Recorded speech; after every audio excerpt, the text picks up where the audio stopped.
Le chupacabra, la créature qui vide les animaux de leur sang. La nuit tombe sur une petite ferme de Porto Rico. Le silence est soudain brisé par les cris des animaux. Au lever du jour, les fermiers découvrent une scène terrifiante. Plusieurs chèvres sont mortes, sans aucune goutte de sang dans leur corps. Qui ou quoi a pu faire cela? Depuis plus de 30 ans, une créature mystérieuse alimente les peurs et les légendes. Le chupacabra, le suceur de chèvres. L'histoire commence en 1995 à Porto Rico. Des dizaines d'animaux sont retrouvés morts dans des circonstances étranges. Les victimes présentent de petites blessures et semblent avoir été totalement vidées de leur sang. Très vite, les habitants parlent d'un monstre inconnu. Je l'ai vu près des enclos.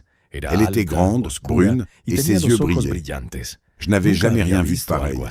Les animaux étaient terrifiés. Mais les scientifiques proposent une explication beaucoup plus rationnelle. Selon plusieurs vétérinaires, la plupart des animaux morts ont été attaqués par des prédateurs bien réels, comme des chiens sauvages ou des coyotes. Les créatures photographiées et présentées comme des chupacabras seraient en réalité des coyotes atteints de la gale sarcoptique, une maladie qui leur fait perdre leur poil et leur donne une apparence effrayante.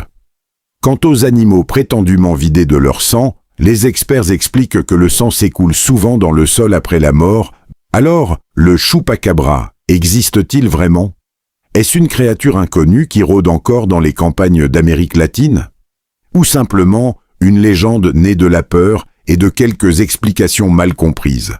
Aujourd'hui encore, certaines personnes affirment avoir aperçu le mystérieux monstre.